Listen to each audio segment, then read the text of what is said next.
Take a breath.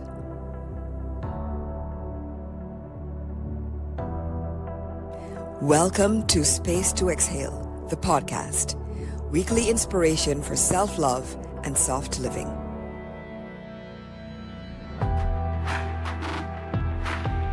I am your host, Lisa Hurley. I'm a 3-time Anthem Award winner, Reiki master, and community builder. And I'm the author of the book, Space to Exhale.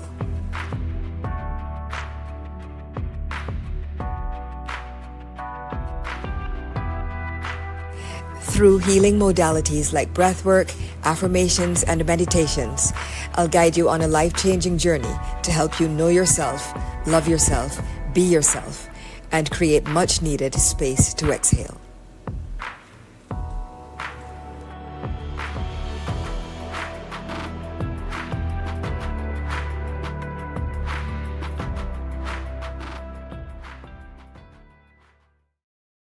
Hello, everyone, and welcome to Space to Exhale, the podcast, a safe, serene sanctuary where we focus on high vibrations, affirmations, soft living, and self-care.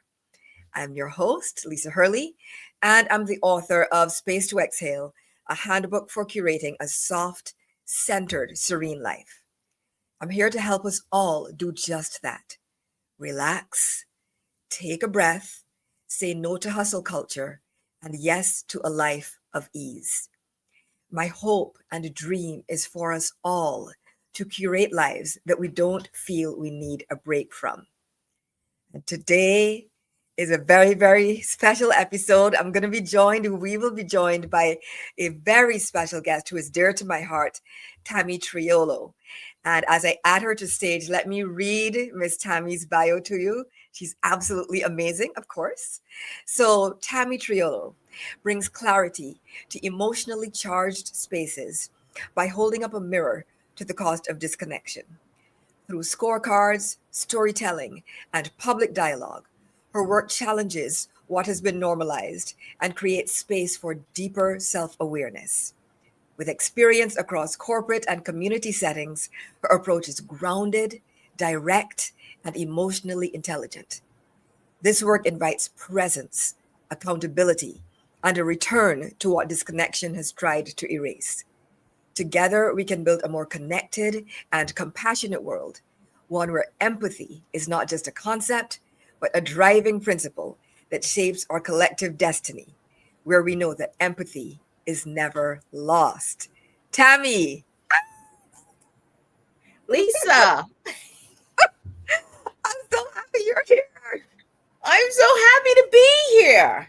I really am. Oh my goodness, this has been a long time coming. The funny thing is, people would never guess we've been friends for literal years now. Yes. And have actually never met in person. Nope. But, when connection is real, yeah, and genuine, like you feel it over the ether, Yes. The phone calls and the texts and the check-ins and the Zoom check-ins and all of that. And so I'm just happy to be able to share this time and space with you, my sister. Thank you for inviting me on your podcast. I am really, really happy to be here. I was telling you before we got started that your book is on my stand. This is where I sit before I get in bed at night. And I always do an affirmation before I go to bed.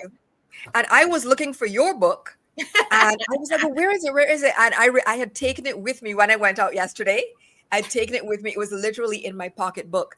And it's so cute. Remember the other day when we called each other? I don't remember who called who, but we called each other. And we literally were both like reading each other's books exactly at that time. Yes. Girl. Yes. The support is real and the love is real. And I'm just happy to have you here. And so, as I know you've listened to a few episodes. For anybody in the audience who is new, whether you are team live or team replay, what we do is the show is called Space to Exhale. And that is exactly what we do. We start off every episode with a few deep grounding breaths. So we're going to do that right now. So close your eyes, everyone. Close your eyes. Relax your shoulders. Relax all those little micro muscles around your eyes, around your upper lip, on your forehead. Try and get as relaxed as possible. And now inhale through your nose and exhale. And again, inhale and exhale. And one more time, inhale and deep exhale. Okay, then you can, when you're ready, you can open your eyes, come back into the room. And I just want us to use this affirmation. I'm going to put an affirmation up on the screen. And it is, I'm welcoming joy, self-love, and empathy into my life.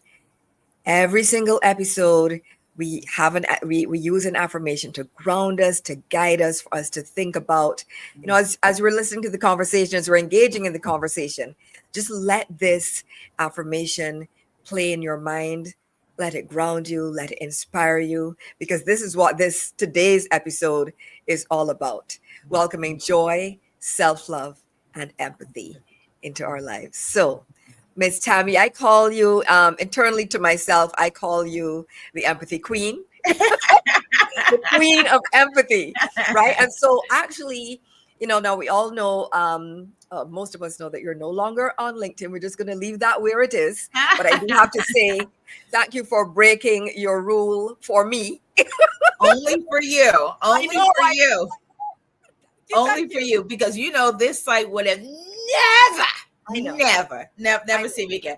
No. Here's the thing. The thing about LinkedIn, and I said this when I first got banned off the platform, is that it is LinkedIn's house, and they get to make the rules. They do, and I have no hard feelings about that, right? Yeah. What I was bringing to the platform was what I was bringing to this platform was an opportunity for people to put a mirror to themselves, and how they are showing up in the world. And I think workplaces expect people to be disconnected from their humanity to get work done. And I wanted to remind people, you don't have to leave your humanity at the door in order to get work done, that these two things can coexist. And LinkedIn said, no, thank you. And so I'm okay with that. They said no, thank you. And it's interesting because back when you and I first popped into each other's world on LinkedIn, this is, several years ago. Yes. I actually, I think we both have a similar approach to content. Some of it is going to be deep and serious and heavy. And then the rest of it is like, okay, well, we're human beings. We're fully rounded. We can do what we want. And what I loved is that you would do all these beautiful fashion posts, right? Oh my gosh. I was like, who is this amazing, fabulous, gorgeous, and also brilliant and thoughtful and insightful? I'm like, oh, well, I don't know who she is, but I am, look, connect, follow.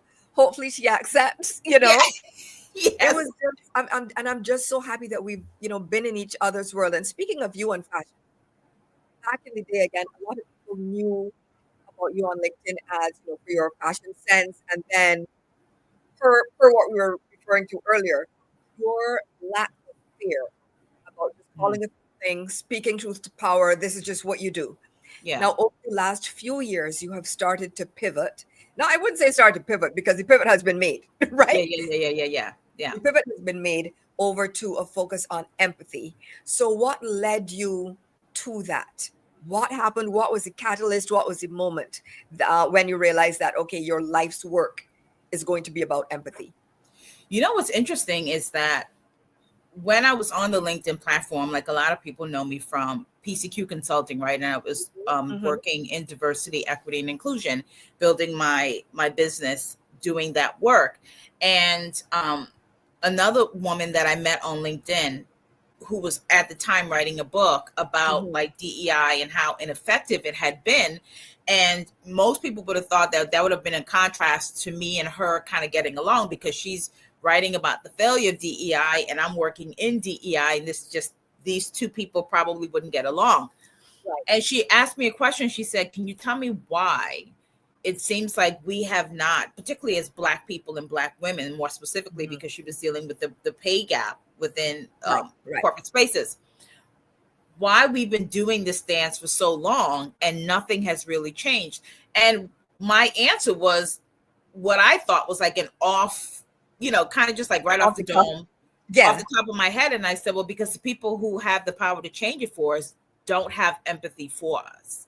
And I really meant that to be true. Like, in order for anybody to really invest in you or care about your situation or care about your circumstance, there has to be a base level of empathy for what is happening to you, what is happening in your material world, right? And so when we have empathy for people, we want to change a bit of their material world. And when we don't have that for them, there's nothing that motivates us to do that.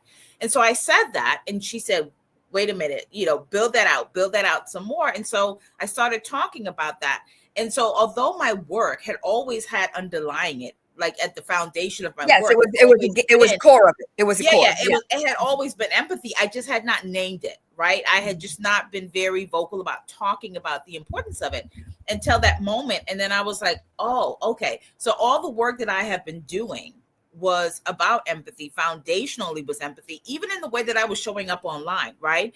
So when I would show up on the LinkedIn platform, and I would show up authentically like myself, so you would see me in my fashions, you would see me when I was being funny, you would see me when I was being direct, you would see me when I was being honest, that was me hopefully giving people or other women on this platform permission to show up as themselves, right? Because a lot of times we get the courage from other people. And so what I was trying to do was lead with a sense of empathy that I know a lot of women want to really show who they are, but because we have been told and socialized within professional spaces that we need to leave that part of ourselves at the door.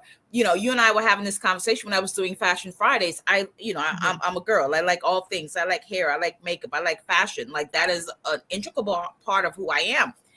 And I used to get a lot of messages in my inbox from women who would say to me, oh, I love your fashion style, but you probably shouldn't show your cleavage on LinkedIn. And I'm like, people on LinkedIn have never seen boobs.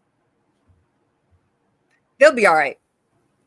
And here's the thing. Can I just say, right? And as somebody who is boobs, like, they see boobs at work every day, right? They see boobs when they go to the grocery store. You see it every day. And I was just like, I don't want to put myself in this rigid box. And for me, I wanted to show up authentically like myself. And hopefully what it did was give people permission to show up authentically like themselves at work. Because boobs ain't gonna hurt nobody, right? First of all. And for me personally, as someone who is cleavage deficient, shall we say, right? And I'm cleavage abundant. And you're cleavage abundant, right? But there's room for us all to shine, Yeah. There's room for us all to shine. So I was like, yes, show me the cleavage, show me the fabulous, the hairstyles and the lashes and the makeup. And speaking of which, face beat to the gods per usual. I love it. I love it. I love it. You look amazing. You sound like Annie. I love that, because here's the thing: we can be both and we can be all things. And so you're allowed to create something like this, like the Empathy Gap, your beautiful book, which, by the way, people, those of you who are not watching on LinkedIn or YouTube or Facebook, but if you're listening to the audio only, go on to Amazon right now and search The Empathy Gap by Tammy Triolo and look at that book cover, because it is The Empathy Gap. It is black and white. The book cover is black and white. It is beautifully proportioned and designed. I'm absolutely in love with it. And so buy it because it's good looking, right? This is a Tammy class, because the book is a representation. Too. It's like you, right? Yeah. People might be drawn to your work. Ooh, she's fabulous and she's good looking and stylish, all those things. And then you hit them with the intellect, and then you hit them with the thought leadership, and then all the things that you bring to the table. And so you do it, and your book does it. And I am absolutely thank you, Lisa. Thank you. Very true. Very, very true. So let's go to the Empathy Scorecard, right? We're going to talk a bit about that. We're going to talk a bit more about your book, of course, and so on. But I remember, I don't know if you remember this, a couple of years back. I was literally waiting for my bus in the Journal Square trains right at the Journal Square station in New Jersey. And you called me and I was like, oh, I have a while, so picked up. And you're like, Lisa, I want you to look at this thing that I developed. It's called it's a scorecard. I don't know what I'm going to call it, but it's about empathy. And I want, right? Yeah. And I want you to look at it. And I looked at this thing. You're like, I'm going to build an app and all this stuff. And I looked at it. That's the origins that I remember, right? Yeah. Since then, you have built it out into a full scorecard. I think I have probably seen almost every iteration of it. Right? Yeah. And I've done the work. I've done the scorecard. So tell us. I mean, I know a bit about it, but for the listeners, tell us, what is the Empathy Scorecard? How does it work, and how does it shift empathy from theory to practice? Because that's really what this is all about. Okay, so I think a great way to talk about this is to tell you about a story about this scorecard. And I literally I posted this on TikTok the other day because I had done a podcast on for another one of my mutuals on TikTok. And she said, I saw one of your videos talking about the Empathy Scorecard about this woman who reconnected with her grandfather after the election. And I thought that was so profound. So can you tell me that story? So the Empathy Scorecard is it's a self-evaluation tool. It has 8 sections on the scorecard, and each of those sections have 8 questions, right? And based on the way that you answer those questions, it's going to give you a final score about where you sit in terms of empathy. Do you have empathy? Are you moderately empathetic? Or do you not have empathy at all, right? Now, in order for this to work for you, you have to answer these questions brutally honest, right? Like if you go in trying to confirm your own bias about yourself, which a lot of us have our own confirmation bias about who we are and who we think we are, right? So if you go in to take the scorecard and go in with your confirmation bias, it will not be of value to you. You have to be really honest. So there was a woman that was following me on TikTok, and she said, I've been following you for a while, and I heard about your scorecard, and I never really got it because I just thought, like, I have empathy. I don't need to do that. I don't need to concern myself with that. And this was like right after the election, and people were notably disappointed about the outcome of the election. And she said, we were going into the Thanksgiving season. She goes, and so I knew I was going to go have dinner with my family, more specifically my grandfather. And I just knew this was going to be a heated conversation. She said, and then I thought, okay, let me check out this Empathy Scorecard. So she goes, so I'm reading your section. She goes, I see the first section is active listening and understanding perspective, helping behavior. She goes, and then I got to non-judgmental attitude. And she said, I know I'm going to fail that. And I'm not even getting that far because I'm judging everybody, right? So she said, so then I said, okay, so don't go too far than what you can handle. She said, so I decided that I was going to take one section of the scorecard, which was the first section, which is the active listening. She goes, so I sat down. And she goes, those 8 questions took me about 45 minutes. And I was thinking, there's no way they should take you 45 minutes. And she goes, the reason why it took me 45 minutes, because every time I tried to answer it in a way that was going to confirm that I was a good person, I had to really ask myself, do I really do this? Yes. Is this really true? It forces you to confront. If you really willingly participate, you have to confront yourself. Yeah. So she said, she goes, because I was getting ready to go to this Thanksgiving dinner, and I knew I was going to be being with my grandfather, and I knew what this was going to be. So she said, so I screenshotted these 8 questions. She goes, so we get to Thanksgiving and everybody is just, playing it cool because we want to at least eat our meal. We want to at least get the food in before we start going in on the outcome. Before the fighting starts. So she goes, so we all eat. She said, so we all eat our dinner, and then at the end, we go on the couch, and she goes, and of course, my grandfather starts in about the election. She goes, and I'm sitting there. She goes, and all I kept thinking about was the questions on your scorecard. So she goes, so I pull out my phone, and I'm looking at the questions as my grandfather's talking. And she said, something just told me to truly listen, right? Like, listen to him. So she said, I softened my body and I turned my body in and I started listening to him. She goes, and I could almost see that moment where my grandfather didn't know what to do because our relationship was always so contentious where we're both talking, but nobody's listening, right? Like our body posture is not listening. I'm not listening to him. He's not listening to me. So she goes, I'm going through the questions like, am I probing questions? Am I repeating back what he said? Am I truly listening to his his point of view. So she goes, I turn my body towards him and I start listening. She goes, and all of a sudden his tone or range go from here and he starts coming down because he sees that I am actually listening to him. Yes. Yeah. So She he is goes, feeling without necessarily realizing, he's feeling the empathy and the attention. He's feeling it. So she goes, and so his tone comes down. She goes, and in that conversation, my grandfather did something he had never done. He actually started asking me questions about what I believed and why I believed. And she goes, now at the end of it, we didn't end up in the same place. She goes, and I didn't expect us to end up in the same place. She goes, but it was definitely a different experience because once I demonstrated to him that I was listening to him, his behavior matched mine and he started listening to me. And what I tell people is that, particularly when the thing with empathy is, especially when we're talking about it and we start having conversations with people, we want people to change their mind right away. And that's just not how it works, right? And I like to think about myself or yourself, whoever's engaging in the work of empathy, that one of us, we're planting a seed, right? And I may not be there to water that seed. I may not be the person to watch the first leaf break through the soil. I may never be the person to sit underneath the tree from which that seed was planted, but I may just be the seed. And so I tell people, especially when they're having like really conflict with family members and friends or whatever, is that particularly around the politics, because we know, the state of the country. And I say to them, I'm like, you may just be the person to plant the seed. Mm-hmm.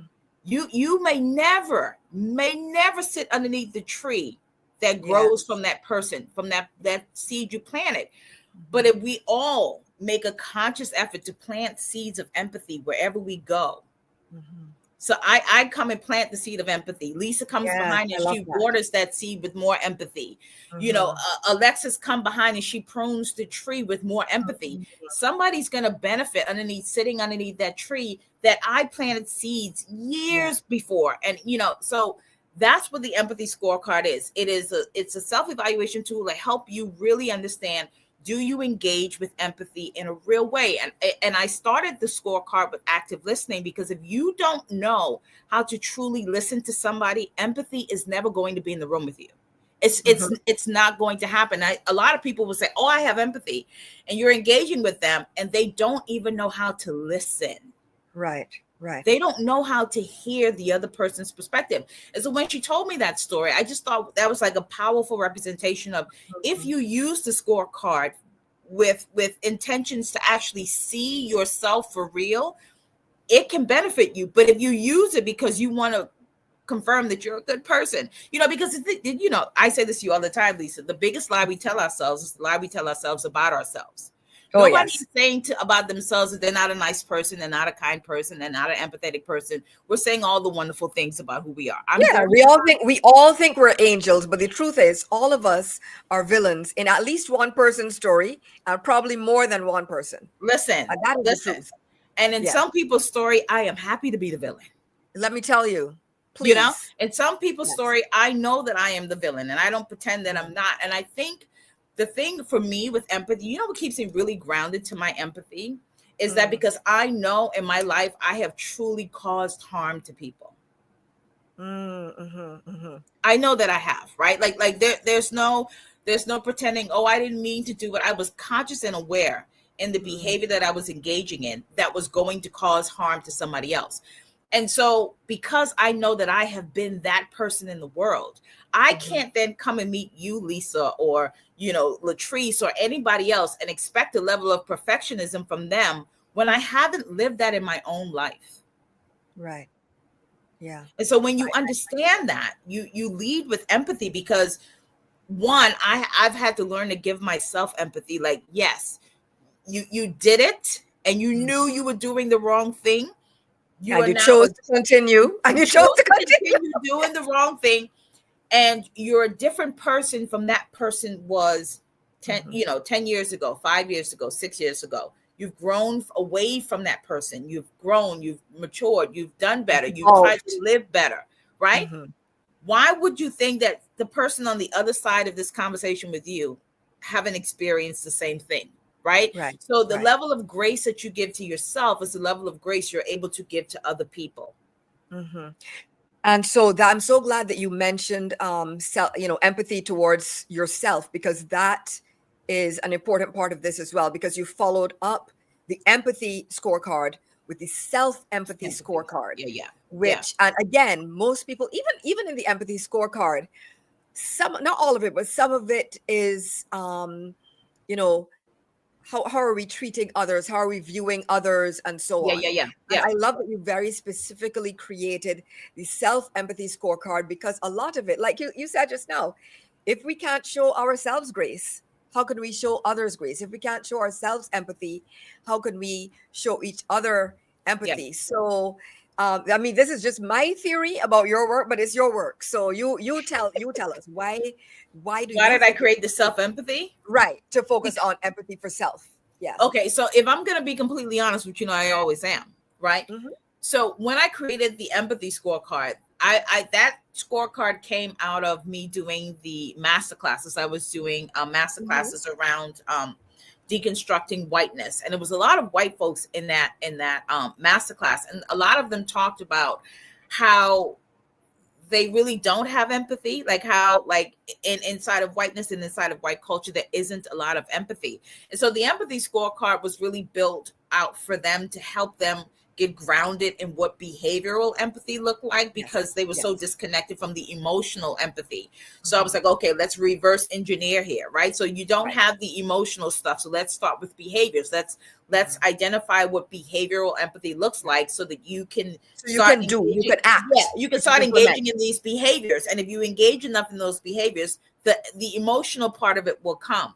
And as I was doing that, I was having a lot of Black people engage with me, and I realized that a lot of Black people inherently lacked our own self empathy, right? And that comes out of a lot of the way we have been treated in this country, slavery, colonization, and all those things. Mhm. And so when I was building out the self empathy scorecard, I had really Black people at the forefront of my mind, because until we, just as a collective, develop this self empathy, this collective self esteem about who we are, then we show up in the world still kind of like broken and unhealed. And Mhm. Mhm. the way that I say is that, like, unless you can give yourself empathy, you can't actually give empathy to everybody else. And so Black people would say to me, oh, I think we have too much empathy, especially towards white people, because a lot of the conversations I have on TikTok is very black and white. Mhm. And I would say to Black people, no, what we have for white people is deference. And I think you're Woo! confusing empathy for deference, right? And we have deference for white Yes. people based on our history in this country, and our history in the Caribbean, and our history in Latin America. And so you're confusing deference for empathy, because to truly have empathy for white people is to understand where their brokenness comes from, in the same way Yes. that you understand where our brokenness come from. And Mhm. so I realized that a lot of the work for Black people was self empathy. But Mhm. in building that out, more specifically with Black people in mind, there were so many white people that had to come back and, like, I need that self empathy scorecard too, because a lot of what kept them trapped from giving empathy to other people was because they couldn't find it in themselves to give it to themselves. Because Yes. for a lot of white people, like, the worst thing you can call somebody white is racist, right? Yes. And so because they get so tight about that, right? Like, even if they've done something racist, said something Mhm. racist, even believe things that are racist, they But try they to don't want to be called out about it, they don't because they try to need bury that. the illusion. They need the Yeah, illusion of being a good person. being a good person. And so they Yeah. try to bury that about themselves. And in burying that about themselves, they rob themselves of their own self-empathy, right? Mm. Like, a lot of what we got, we couldn't escape. Like, that you couldn't escape it. Like, this country is founded on, right? There's no way you could have escaped it. So giving them permission to say, a lot of what you probably thought and believed, you were given. You and I talk about this all the time. I was raised very Christian, very religious, right? And so I was raised with beliefs about people who were not straight, right? That was not of my choosing. I had no choice in that. My mother made the decision to take me to a church, to baptize me, to baptize me into this Christian faith, to have me sit underneath these teachings that said that these people were less than me and these people were going to hell. I had no choice in that, right? And so becoming an adult and going out into the world and engaging with people who are different than me and engaging with people who love differently than me, now it's on me. Now it's on me. It doesn't erase that I grew up with that belief. It doesn't change that I held those beliefs. That doesn't change that. And so when I look at myself, this is why for me empathy is so incredibly powerful if people will engage with it in the right way. So when I look at myself and I see how far I've come from the things that were given to me, I don't have to hide from that. I don't have to pretend that that's not true of me or that wasn't true of me, right? And so if people said, you know, Tammy was nice, but she was a little bit homophobic, I don't rebut that because that would have been true. And that would have been true based on the religion how you were raised. And based on how I was raised. Like I didn't choose that. That was chosen for me. And now as an adult, I can choose something else. Yes. But somebody saying that I was homophobic would not, I don't like that I was, but it won't shake me to my core because it's a fundamental truth. It's a fundamental truth of who I was. It's a fundamental truth of how I was raised. It was a fundamental truth of what my belief systems were. Now as a more evolved and adult person kind of deconstructing, that's no longer my belief. That's no longer my truth. And every day I have to be very mindful that my thoughts don't go back there, right? You know, I was saying to you that Lee, for the, you know, when I got kicked off LinkedIn, most people knew that I had just died. My friend Lee had just died, who was gay. And I said, you know, one of the things that I think what was so painful for me in losing Lee was he was the catalyst to really push me further than even I thought I had gone, right? Because even though I was no longer the person that kind of believed that gay people were going to hell, like, you know, all that stuff, I stopped believing that. But I was holding on to a very particular idea of what kind of gay was acceptable to me. Yes. Oh yeah, you and I've spoken about this. Yes, yeah, I remember. Yeah, like, yeah, you could be gay, and no, I don't believe that you're going to hell. And yes, I like gay people, and but now don't do too much, right? You were like, do you have to be so? Yeah, like you can be gay, but could you be a little bit more like a conservative gay? Could you tone it down? Can you tone it down a little? So I still needed gay people to fit in this box for me. And when I met Lee, he was like, no, like if that's the kind of friendship you want, I'm not the gay person for you, because nothing about my life needs to be sheltered in a package that makes you happy. I love that. I love that.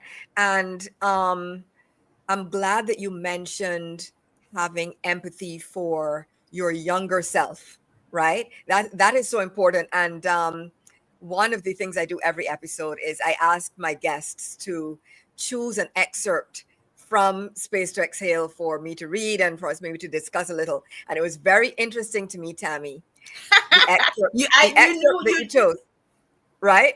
Yeah. And actually, when I saw it, I'm like, of course, this is what she chose. And I should have known. Because, of course. Yeah, you had gotten a copy of the book, or like pre-pub. Yes. And yes. You did a video. I have to look for it. You did like a whole video talking about this excerpt. And I think when I reread it this time, knowing it's what you chose for this episode, I was like, okay, I get it now, because part of this is about having empathy for your younger self. Absolutely. Right. And so I'm gonna folks, I'm going to read the excerpt that Tammy chose from Space to Exhale. And then Tammy and I are gonna, when I'm done, we're gonna the Space to Exhale and the Empathy Gap. And when I'm done, we're going to talk some more, get back into the conversation. But I think I hope that you guys enjoy this excerpt. So here goes. And like I said, it's from the author's note of Space to Exhale. When I first conceived of Space to Exhale, my goal was primarily to speak to Black women and about Black women's lived experiences. My goal was to share stories, reveal insights, and provide resources uniquely suited to us. The experts always advise you to write about what you know, so I have. That said, the book speaks to everyone who is tense, anxious, and perpetually exhausted. It provides moments of reflection, recalibration, and respite.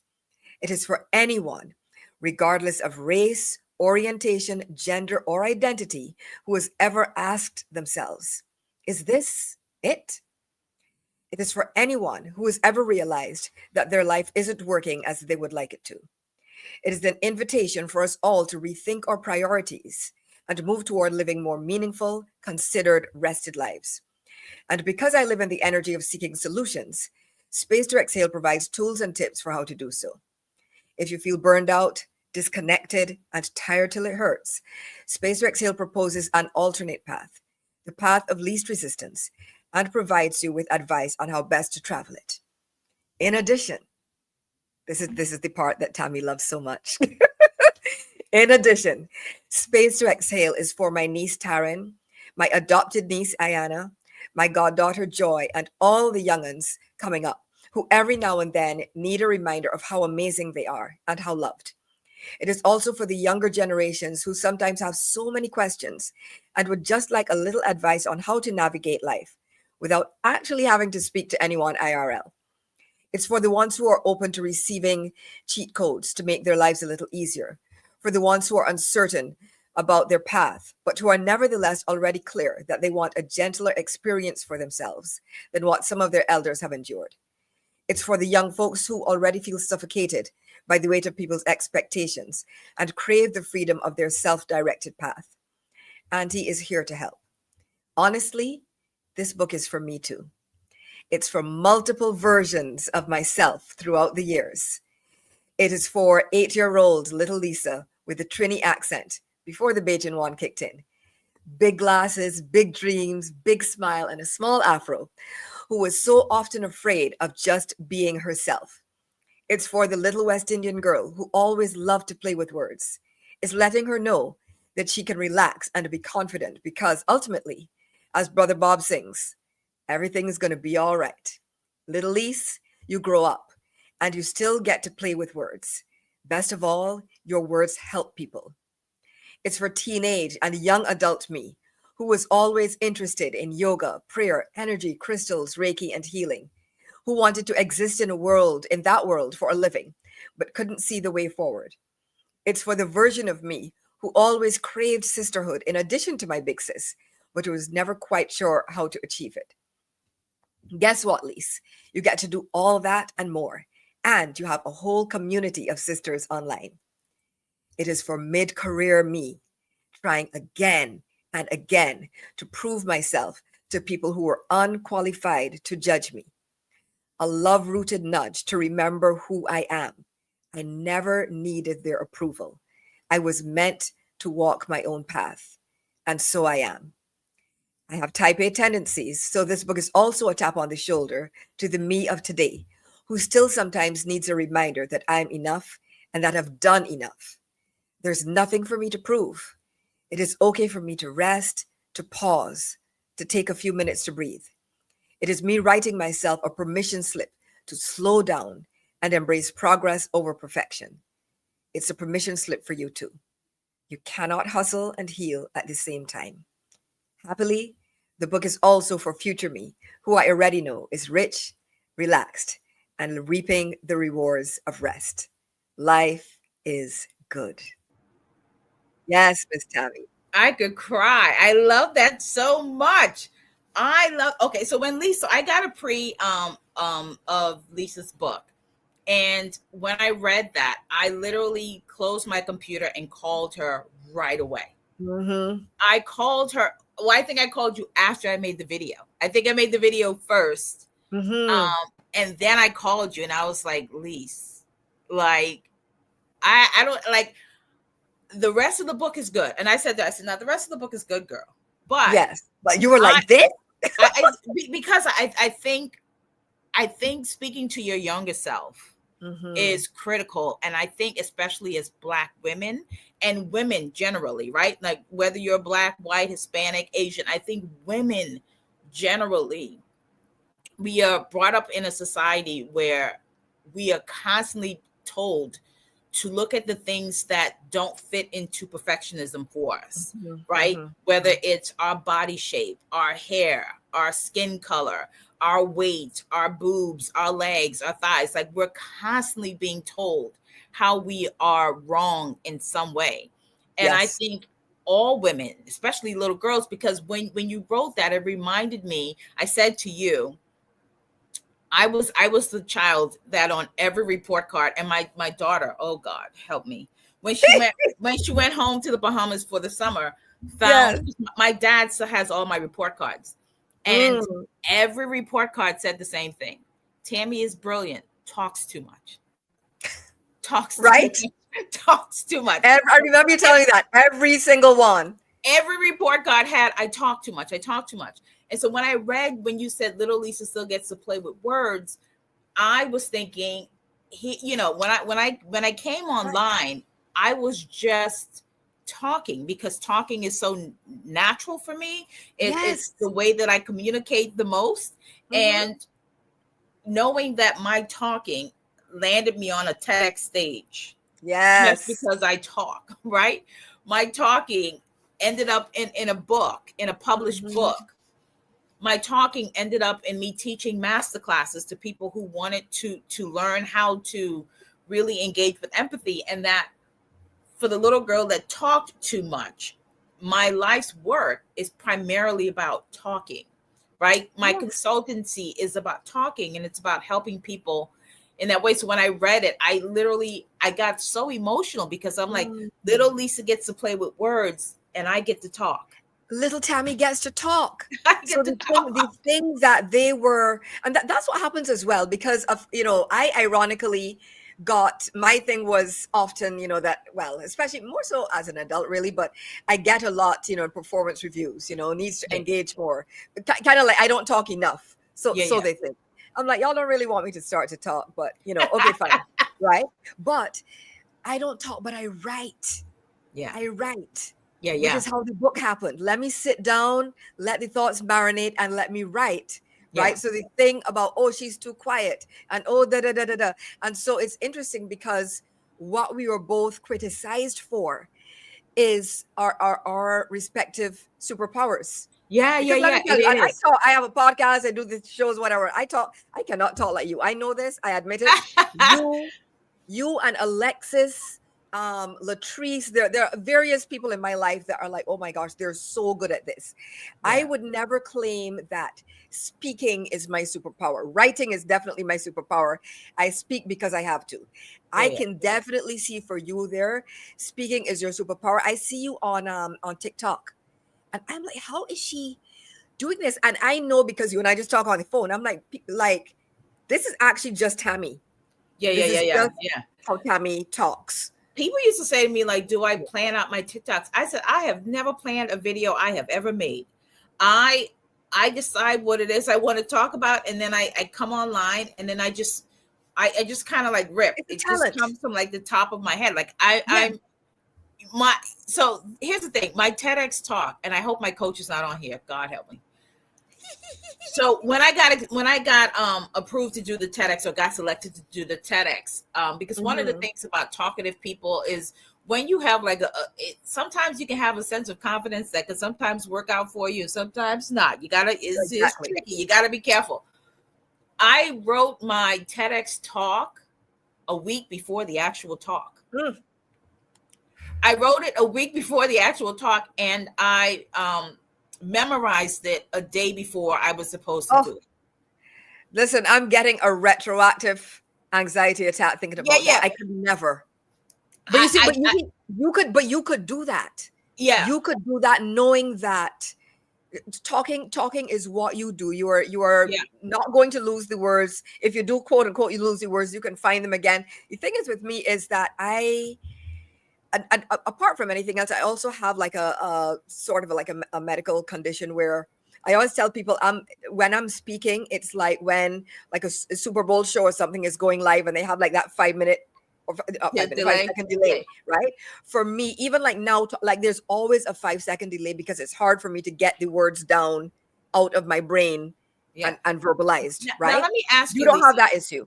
I don't, but do you think, right? Because we're both West Indians, right? But you still have more of an accent than I do. And Yes. I remember when I first came to America, I probably had that 5 minute delay because I had to think to slow down Mm-hmm. my speech so that Yes. people understood me, right? And Yeah. so, but because I've kind of like moved, like my Mm-hmm. accent only really comes out if I'm talking to other Bahamians or my family Right. members. So like this is my speaking voice. And so Mm-hmm. because I don't have to think to slow down my speech anymore, I Mm-hmm. think Mm-hmm. I can just That's part of it too. where I think with you probably still think about, Lee, slow down. There is a bit of that. There is a Yeah, there yeah, is a bit of that that is conscious, yeah, and yeah, then there's some of it that is almost like I don't know if girl, I wrote so much in my book I don't remember what I wrote, but I might have mentioned that I was hit by a car several years ago, yeah, and hit my head pretty hard, and it was after that I noticed like a big switch. yeah, yeah, Not yeah, saying that I was the most verbal person prior to that, but I yeah, noticed that, and I'm a writer, right? yeah, And I noticed that I would be able to like remember like the concept for wet, but not yeah. be able to remember the word water or Okay. something Oh, yeah, like yeah. that. Okay, okay. And so I think because I think you're right. It's a bit of the accent thing Yeah, and making sure that people can understand me, and a bit of something else is wrong. something And else. so it's both aspects. But I really admire people like you who can just speak extemporaneously Yeah. and not well. I mean, girl, a lot of people are out there speaking extemporaneously but talking foolishness. But you actually talk Okay, sense. so can I tell you that's primarily how the book got written, right? Because Yes. the thing I love about Word, and if you have Word document, it could do this. So I would sit down, open up my Word document, and I would hit Mhm. the microphone, and I Yes. would just talk. And so it would Right. like dictate what I was saying, and then I would edit it, and, do all that other Mhm. stuff. But mostly how I wrote the book was just talking, I right? love that. I love And for the that. people who Wow. who have gotten the book, the chapters are standalone. So each Mhm. chapter was like an essay about the chapter rather than trying to Yes. connect it, right? Like Right. whereas writers like yourself, those of you who actually do like Mhm. writing, Mhm. um, you're marrying each chapter to the next, to the next, to the Mhm. next. And for me, each chapter in the book is a standalone. And it's funny Mhm. because as you was reading like your excerpt from the book, I literally just read an excerpt from my book on TikTok. Yes. Um, and if you will allow me, I do want to read an excerpt Oh from my the book. gosh. You know what? The funny thing is, I was actually hoping you would, and I was feeling bad because I felt like I didn't give you enough time. So But I would actually really, really love that. Just surprise me, surprise us. I'm going to remove myself from stage, and this is the Tammy Show. Please do. okay. So this is chapter 17 of the book. So the book is called The Empathy Gap. It is black and white. And chapter 17 is a love letter to Black people in the book. And this is chapter 17. It's called A Love Letter to Us, Empathy as Our Inheritance. I write this not with pen, but with pulse, with the breath of my mother's prayers and the hush of stories carried across generations. I write this with the beat of ancestral drums still echoing beneath my skin.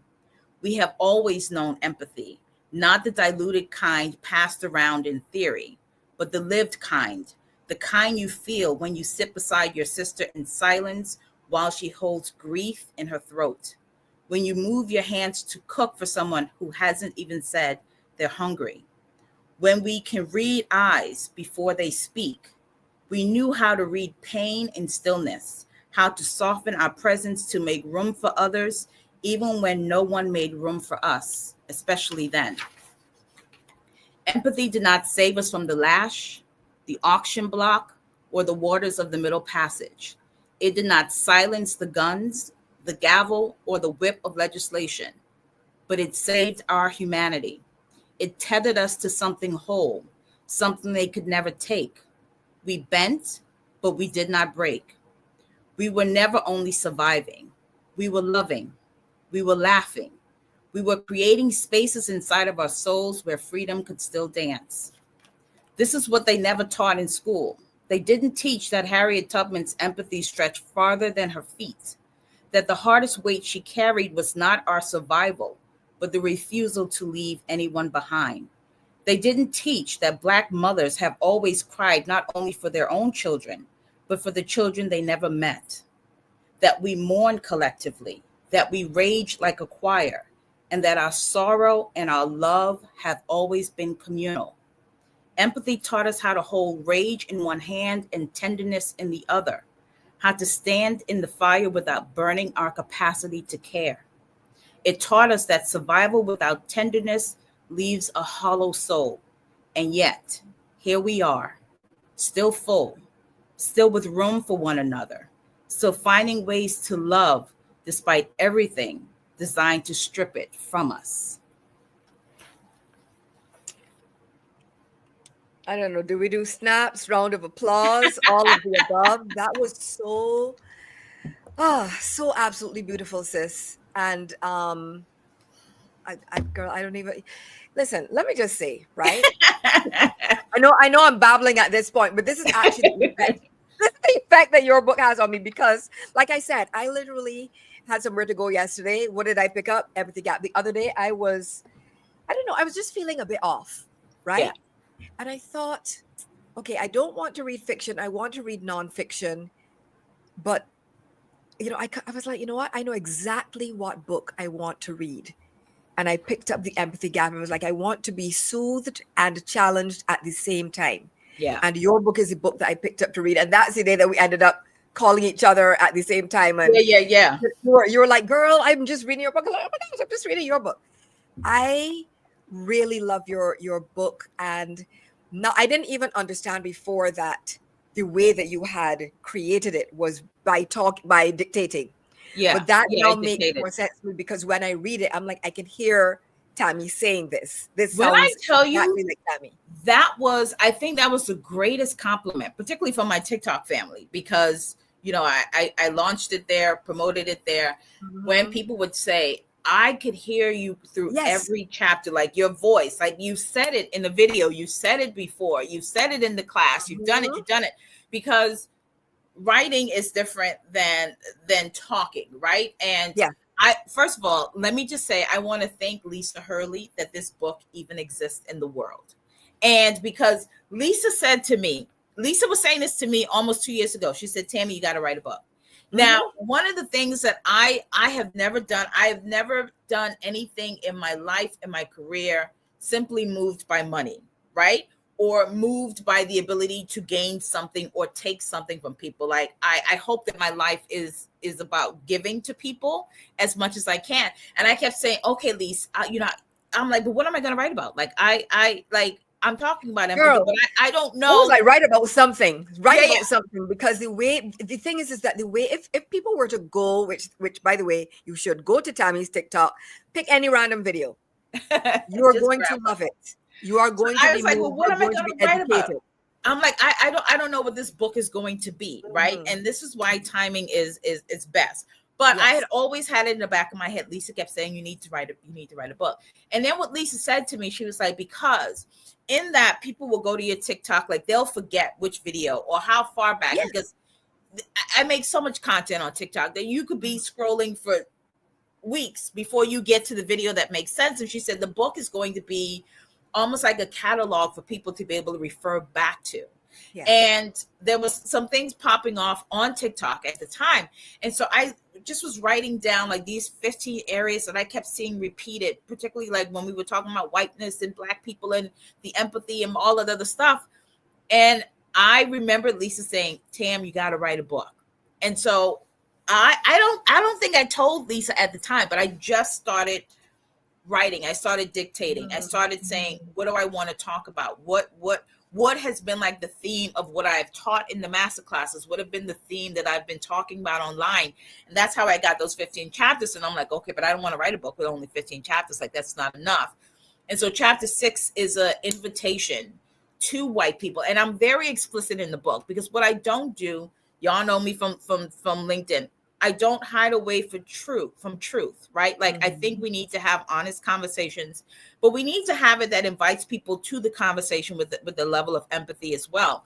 And so I wanted to write a book, and the title is It Is Very Black and White, and how white people have been socialized around empathy for Black people, and how Black people have had to carry the burden of being empathetic even when we live in a country that is stripping us from all of our rights, all of our, the humanity of who we are. And so I wanted to write a book that way. And so I had these 15 chapters, and I said, well, what do I want to close it with? So chapter 16 is an invitation to white people into the work of empathy. Chapter 17 was a love letter to us, that is Black people, that, we could look at the conditions of the society, we can look at the conditions of the world. And if we're not careful, we can lose this incredible inheritance we've gotten from our ancestors, which is empathy. So I wanted to remind us never to let anybody take that from us. That is our gift. That is what has tethered us to our humanity, and not to lose it. And then chapter 18 is, where do we go from here? How do we move together? And so I was like, okay, so I'm going to do 18 chapters. And I didn't want to make the book too long because, unfortunately, social media and all people don't have any attention span. Has really made people's attention span horrible. So I wanted it to be a book that wasn't long but was meaty, if that makes sense. And it is because similarly to my sister Sharon Hurley Hall, right? One of the things I love about her writing is that it is all meat. Yeah. No bone, no fat, no gristle, all meat, right? And so your book is written similarly in that there is no, I write the way I talk. So I'm always on a side quest and this and 20 years ago, blah, blah, blah. That's how I write, right? What I love about this, I can admire other people's style of writing. Yeah. What I like about this is it gets to the point, but it's not dry. Right? You write the way you talk. So there's life, and there is it is compelling, and it is interesting to read, and there is scholarship without it being like a treatise or a thesis, and it is accessible. Speaking of which, side note, thank you for it being in large print, because girl, okay, let me tell you something. Thank you, Lisa. Let me tell you, I was like, okay, this is the beauty of being a self-published author, because I'm like, I am almost 50 years old. Like 50 is right around the corner. And I'm like, these eyes ain't what they used to be at 20, ain't even close to what it was at 30, honey. Right. And I'm like, we need bold print, right? And I'm like, I need to make it easy. So I did a big print for those of us who are older. So we're not easy to read, folks. So we're not straining our eyes to read it. So yes, bold print. But I love that. Listen, it. Let me ask you, because I know we're almost at time, but we have a couple more things that I would certainly like to discuss. Are you able to hang out a little bit longer? Yes. And folks that are listening, whether you're team live or team replay, I hope that you'll continue to hang with us. We won't go over by too much, but listen, Tammy is just too good at what she does, and there are more gems to be shared. So we're going to talk for a little while longer. Just to delve into a couple more things. So, hi, Yvonne. Now, hey, Yvonne, you and I are both empaths, although in some ways maybe we express it differently, but in a lot of ways quite similar, right? Yeah. So, and we know that being an empath does not make us a pushover, but a lot of people associate, quote unquote, kindness with weakness, or empathy with being a doormat. Like, how do you respond to that, or how do you advise people to create boundaries even while being empathetic? It's so funny, because on the self-empathy scorecard, there is a section on setting boundaries. And I put that on the self-empathy scorecard for a reason, because if you don't set boundaries around yourself and for yourself, especially if you're an empath, you literally can suffer from empath burnout. And it's funny, because now this is a statistic that, I want to talk about. I hope not to bring it down too much, but empaths have the highest rate of suicide because we tend to absorb not just what is happening in the world, but what is happening with the people in it. And so if we don't create emotional boundaries for ourselves and for the people outside of us, we can become another statistics of an empath not being here, and in a world that is so devoid of it. The world needs us here. The world needs us here to remind people of what empathy can be and how we can be better humans in the world. And so the way that I set up myself to kind of create boundaries around myself, if I know that I've been on social media too long and the news is too heavy, or too much is coming in at once, I will disconnect myself from it. Yes. Because it doesn't keep me in a healthy space. If I'm engaged with people for whom I know they're going to test the limits of my empathy, I will withdraw myself from people, places, and spaces until I have built up enough emotional fortitude to engage in the world again. Yeah. And so without it draining you, without it draining you. And so when you and we know as empath, we know when that battery is about to hit empty. And so I never let my battery hit empty. The minute it starts going on low, I know I need to turn off my phone. I need to disengage from the world. I get a little grounded. I do a little meditation. I do a little prayer. I do a little bit of breathing, and I bring myself back to center. Another thing that I do too is I literally will go out into my front yard and ground. Feet in dirt and ground, and I just breathe. Breathe. And one of the things that happened, Lisa, I talked about this when I went to a 10-day silent meditation retreat. And so for 10 days, you go to this retreat. There's no talking, there's no TV, there's no journaling, there's no books. You are left with yourself. You are left with yourself. You are left with yourself, right? And there's no hiding. There's no hiding. There's no escaping. There's no hiding. You're not talking. You're with other people, but there's no talking. So for literally 9 days, you haven't even uttered a good morning. You have said nothing. It is just silence with yourself and meditation.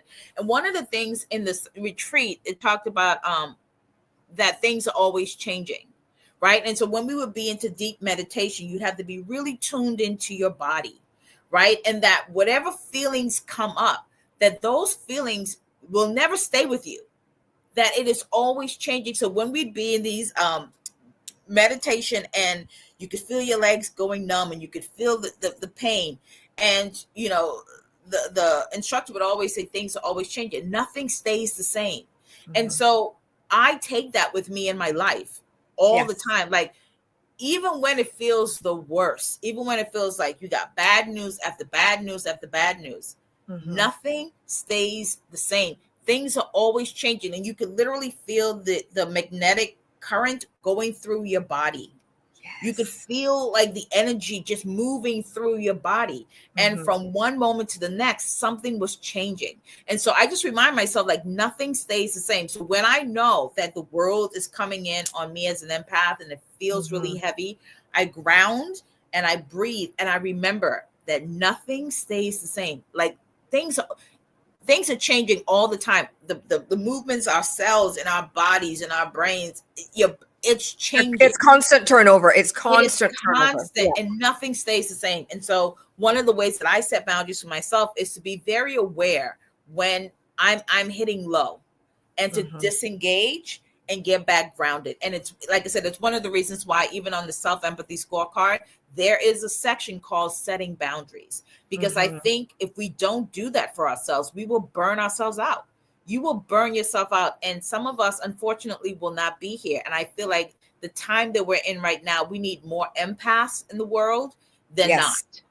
Yes, definitely more empaths, more light bringers. Yes. And more carriers of joy. Yes. And actually, one of my favorite quotes from your book, I mean, girl, I didn't even know which one to pick. I have two here in my notes, but girl, it could have been the whole book. It's just underline. Okay, this one. Okay, no, this one.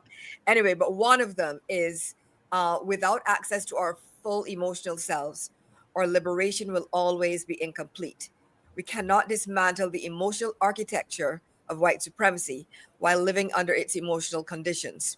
We must write new scripts, ones where Black sorrow is not spectacle, where Black joy is not policed, where Black complexity is not flattened into caricature.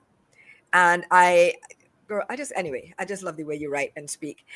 So let us talk about joy a little bit. Like, how do we respond or not respond when our joy is policed, and how can we protect our joy in a world that seems to be actively trying to snuff it out, or the world seems to be dedicated to Black people, especially Black women, being unhappy and lacking joy. So how do we push back against that? How do empathy and self-empathy play into that?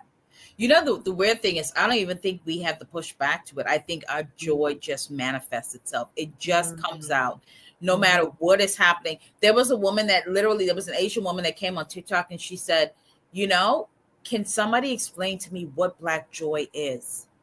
She goes, you know, as Asians, we're taught to just work hard. Like we don't know what joy is. You see white people, they're either angry or they're angry. Like she goes, but Black people seem to have mastered joy. What is that? And this is the thing. I don't even think we have to do anything to protect it. I think joy is just a natural thing that happens with Black people. And I think when you've lived underneath systems of oppression, and you squeeze people, something's going to come out. And for us, it is joy. It is not more pain. It is not more sorrow. It is just joy. And I think Black people don't have to do much more than just be.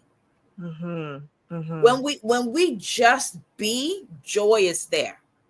I don't care where I am.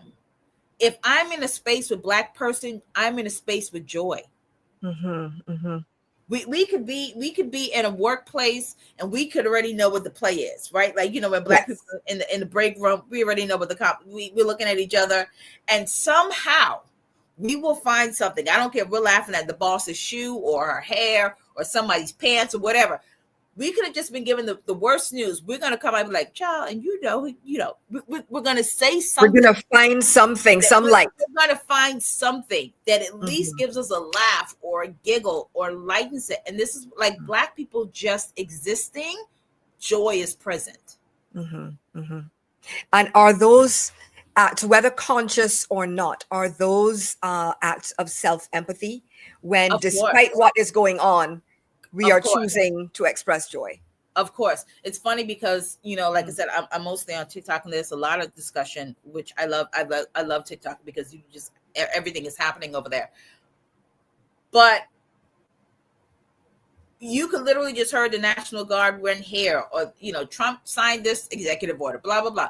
There's going to be a Black person in the comment section that's going to have you laughing for a good 30 minutes solid. I'm talking about tears running down your face, because I think for Black people, when you have enslaved a people, when you have raped the women and the men, when you have sold off the children, when you have hung them from trees, what else can be taken from us?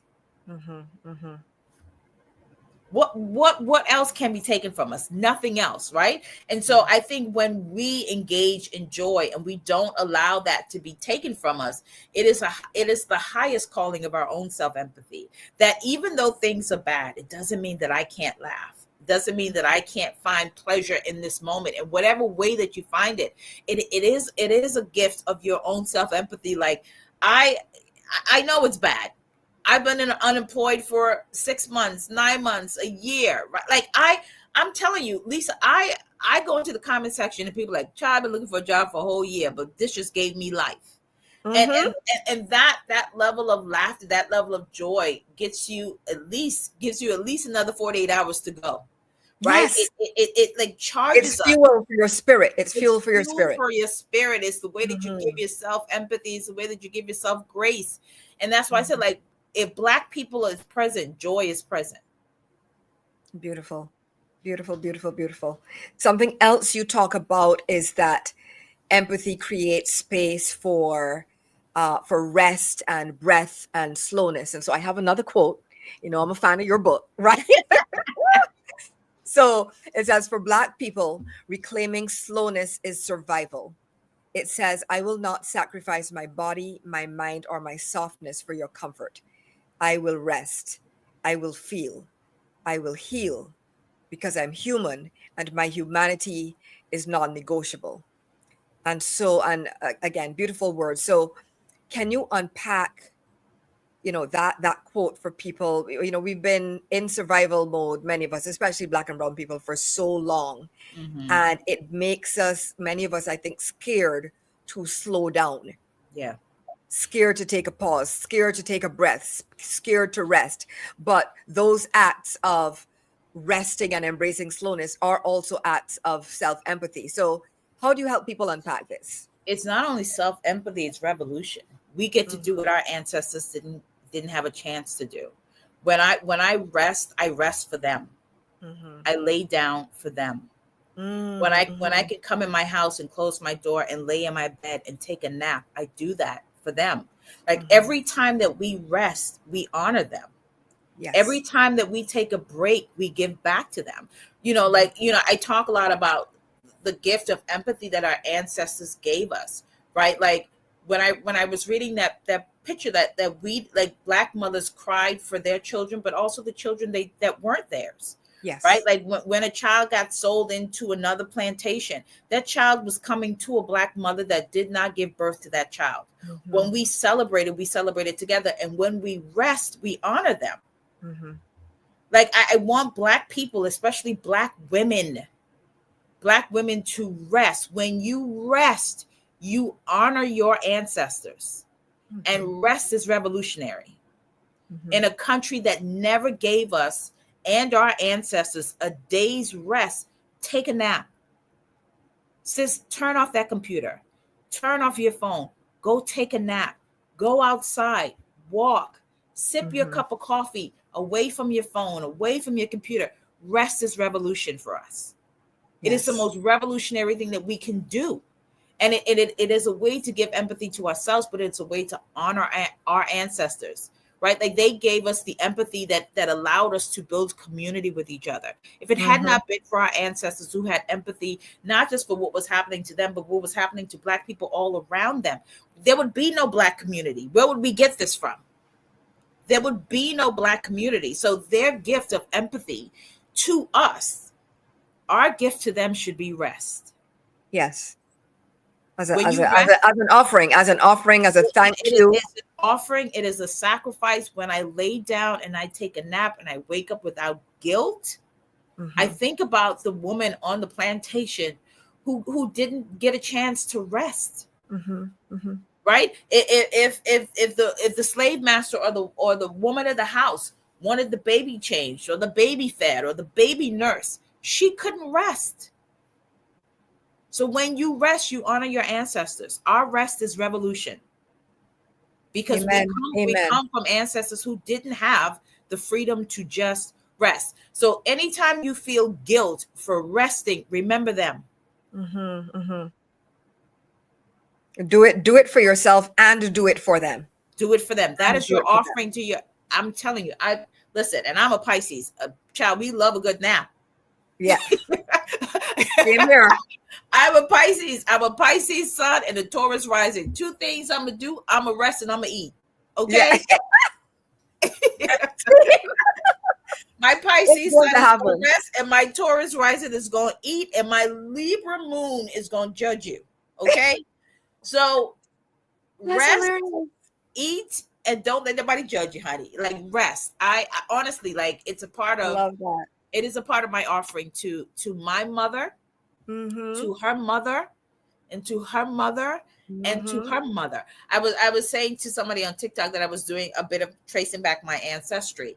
And Lisa, I don't know if you're on TikTok. Okay, you're on TikTok, but I was scrolling TikTok, right? And you know the Bahamian accent is distinct and different from every other Caribbean accent, right? Yes. Like it's very distinct. So I'm on TikTok scrolling one day and I hear what I thought to be Bahamian accent, right? And I'm going in these, I'm like, oh my God, where are you from in the Bahamas? And they went, oh, I'm not from the Bahamas. I'm like, okay. And so somebody said, I'm Gullah Geechee. I didn't know what Gullah Geechee was. Oh, So yes. I was like, oh, I don't know what that is. So I scroll again and I'd come up on somebody else and I would say, oh my God, another Bahamian. They'd be like, nope, not Bahamian, Gullah Geechee. And I'm like, what the hell is Gullah Geechee? Never heard of this thing. So somebody said Gullah Geechee people originate from South Carolina. Now, when I moved to America, I met a lot of Mackies. Like, that's my mother's maiden name. And I would say to them, oh my God, are you from the Bahamas? And they'd say, no, I'm from South Carolina. So when I was doing my 23andMe, wouldn't you know that my ancestry traces back to South Carolina? The first Negro Mackie comes from Sand Hills, South Carolina.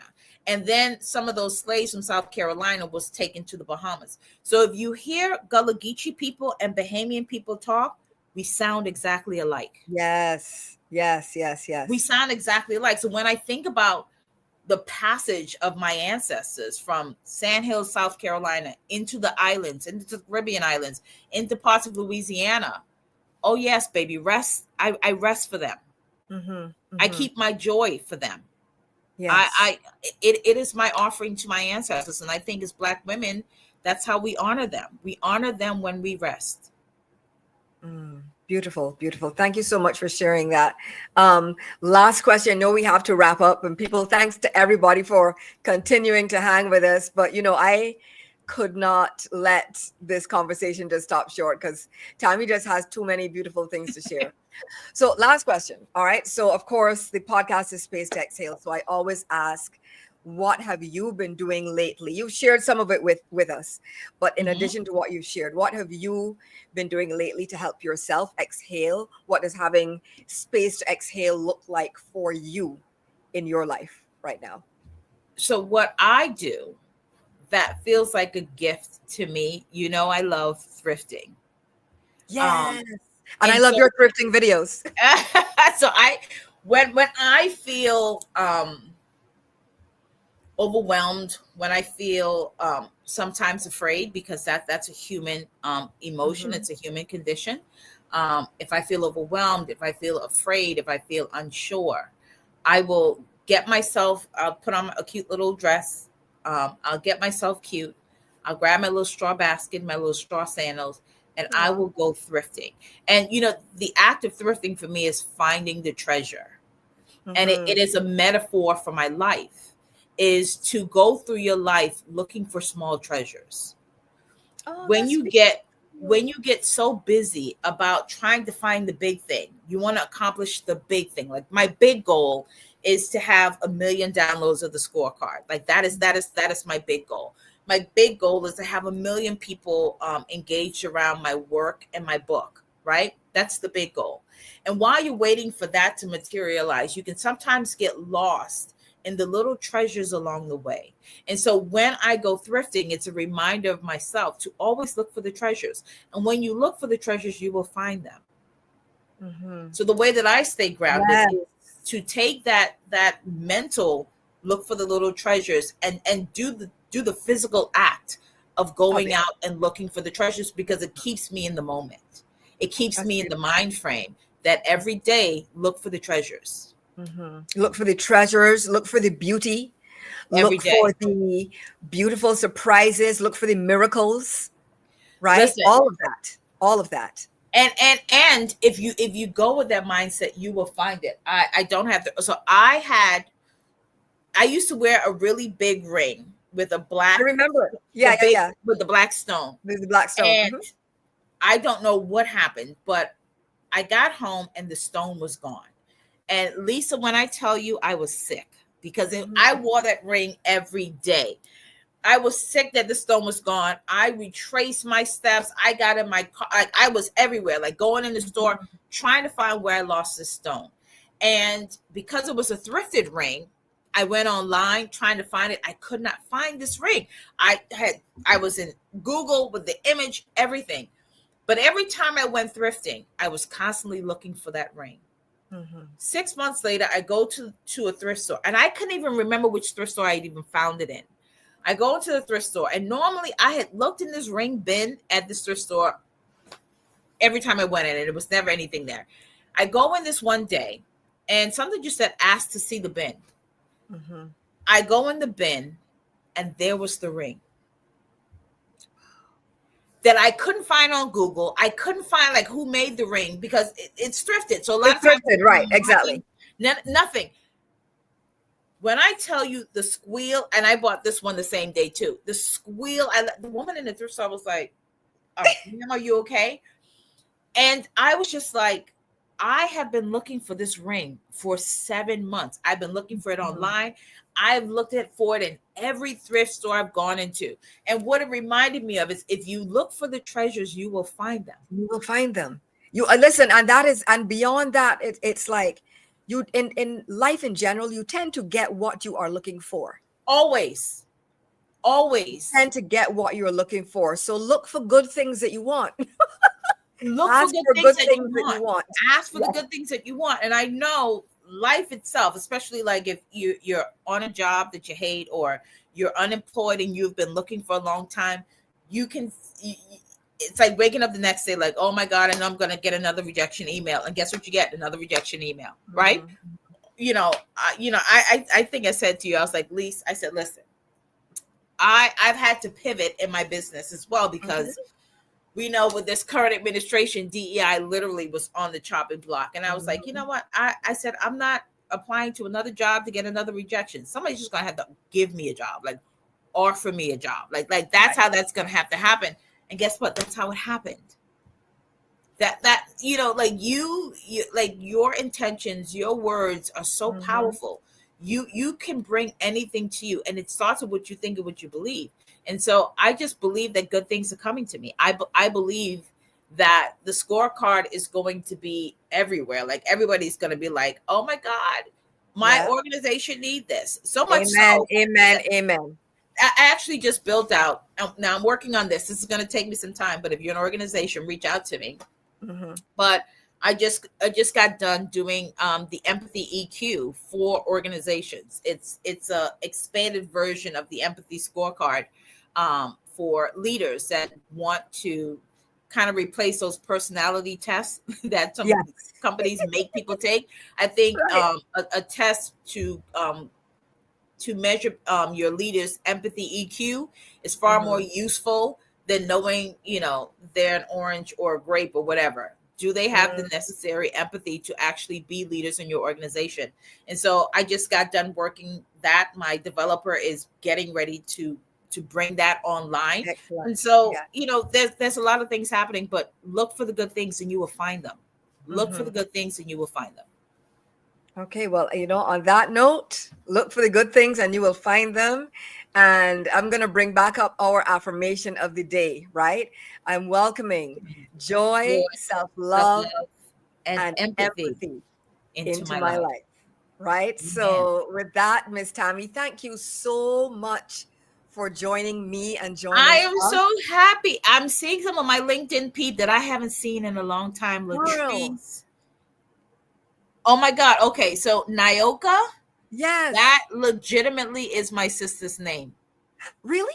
Spelling and all. Spelled exactly that way. Oh, that is so sweet. Do you pronounce it Nyoka? I think she does. Okay. That is my sister's name. Yes, my sister's legal name spelled exactly that way, Nyoka. Oh, that's beautiful. That's beautiful. It was so good to see you. So good to see Leslie and everybody else who I didn't get to see. Yes. I told them, I'm like, listen, y'all better show up because Tammy is only doing this. I miss y'all. Now I will say, LinkedIn has done what it's done, but I miss my LinkedIn family. I really, really do. Thank you, Eugenia. See, I miss y'all. I really miss y'all. But y'all can find me on TikTok. Now, Lisa, I will say this. So what I have done is streamline all of my socials because I am so popular on TikTok, right? So you can find me a delusional influencer on TikTok, delusional influencer on Instagram, and delusional influencer on YouTube. So I've streamlined it. Oh, I will update those then. Yeah. So I think that's good. Right? Yeah, because I'm like, you just find me in one thing. These 3 separate things people don't know. So I'm like, let me just streamline it all so you can find me. In the show notes, I'll make sure to add that so people know where to find you. Yvonne! Hi, So Yvonne! it's like a little reunion. So I fun, know. I miss. Listen. I do miss my little LinkedIn right? crew.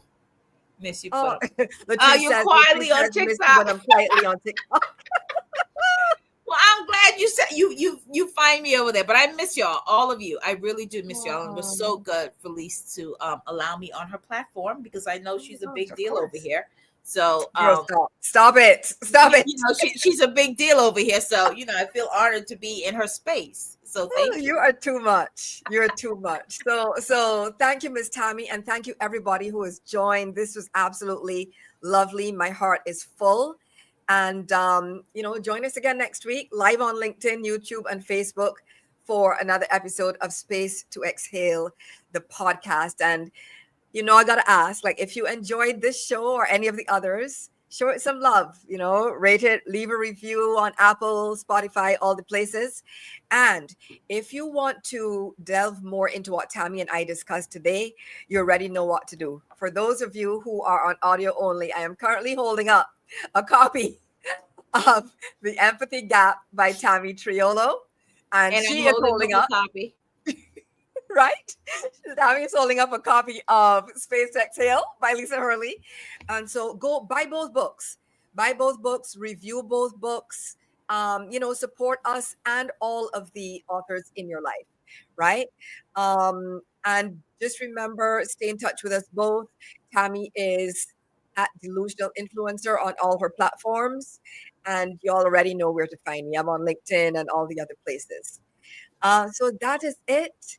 Thank you, thank you, thank you. Goodbye for now. And remember, you are worthy of rest, you are worthy of love, and you are worthy of having time and space to exhale. Bye, and see you next week. Bye.